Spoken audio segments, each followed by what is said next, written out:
ከ5 ሜትር ጥልቅ ጉድጓድ የወጣ ማንኛውም ሰው $10,000 ያሸንፋል። እያንዳንዱ ሰው መምረጥ የሚችለው አንድ አጋዥ መሳሪያ ብቻ ነው። ቼስ ሞባይል ስልክ መረጠ። ሊዮ ማንኪያ መረጠ። ካርል 2 መጥረቢያ አለው።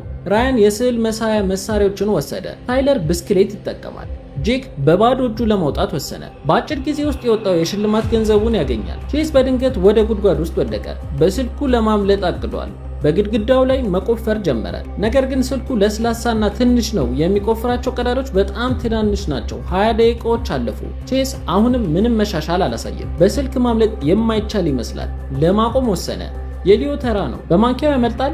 አፈሩ ለስላሳ ስለሆነ ማንኪያው በቀላሉ ይቆፍራል። ሊዮ ለመውጣት የሚያስችሉ ቀዳዳዎችን ለመቆፈር አቅዷል። ወደ ላይ ጠለቅ አድርጎ እግሮቹን ለመደገፍ ይቆፍራል። የወደቀው አፈር ከእግሩ ስር ተከማችቶ ተጨማሪ ቁመት ይጨምርለታል። ሊዮ በተመሳሳይ ጊዜ እየቆፈረ ይወጣል።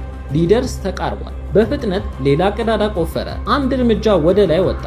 እጆቹ መሬቱ ላይ ደረሱ። ሰውነቱን በኃይል ወደ ላይ ገፋ። ሊዮ በመጨረሻ ወጣ። 1 ሰዓት ከ20 ደቂቃ ፈጅቶበታል። ቀጣዩ ካርል ነው። መሳሪያዎቹ 2 መጥረቢያዎች ናቸው። አንዱን መጥረቢያ በ2 ሜትር ከፍታ ላይ አስተካክሎ ተከለው። በ1.8 ሜትር ቁመት መውጣት ይችላል። ካርል መጥረቢያውን ከግድግዳው ጋር አጥብቆ ተከለው። ከዚያም በመጥረቢያው ላይ ቆሞ መውጣት ጀመረ። መሬት ሊደርስ ተቃርቧል። ሁለተኛውን መጥረቢያ በግድግዳው ላይ አስተካክሎ ተከለው። ወደ ላይ ወጣና ከፍ አለ። ካርል በፍጥነት ወጣ። 4 ደቂቃ ብቻ ነው የፈጀበት። ውጤቱ አስደናቂ ነው። የራያን ተራ ነው። መሳሪያዎቹ የቀለም ብሩሾችና የስዕል ሰሌዳ ናቸው። ብሩሾቹን በግድግዳው ላይ አስተካክሎ ወደ ላይ ለመውጣት አቅዷል። ነገር ግን ብሩሾቹ ክብደቱን ለመደገፍ በጣም ትናንሽ ናቸው። ራያን የስዕል ሰሌዳውን ፈቶ የእንጨት ቁርጥራጮችን በማዕዘኑ አስተካከለ። አሁንም መውጣት አልቻለም።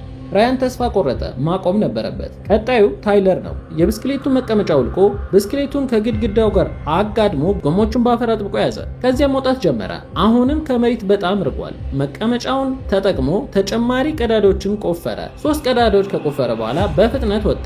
መሬቱን በእጁ ይዞ ራሱን አወጣ። 30 ደቂቃ ፈጅቶበታል። የመጨረሻው ጄክ ነው። በባዶ እጁ ለመውጣት ተፈታትኗል። ሌላው ሁሉ የማይቻል ነው ብሎ ያስባል። ማድረግ የሚቻል ይመስልሃል? ጄክ በዙሪያው ያለው አቀማመጥ መረመረ። ቀጥ ብሎ ለመውጣት ሞከረ። ነገር ግን የእግር መርገጫ የለም። በሁለቱ ጉድጓዶች መካከል ያለውን ርቀት ለካ። በእጆቹና በእግሮቹ ሊወጣ ይችላል። ነገር ግን 2 ጊዜ ወደቀ። ወዲያውኑ ዘዴውን አገኘ። በማዕዘኑ በኩል ወደ ላይ ተንቀሳቀሰ።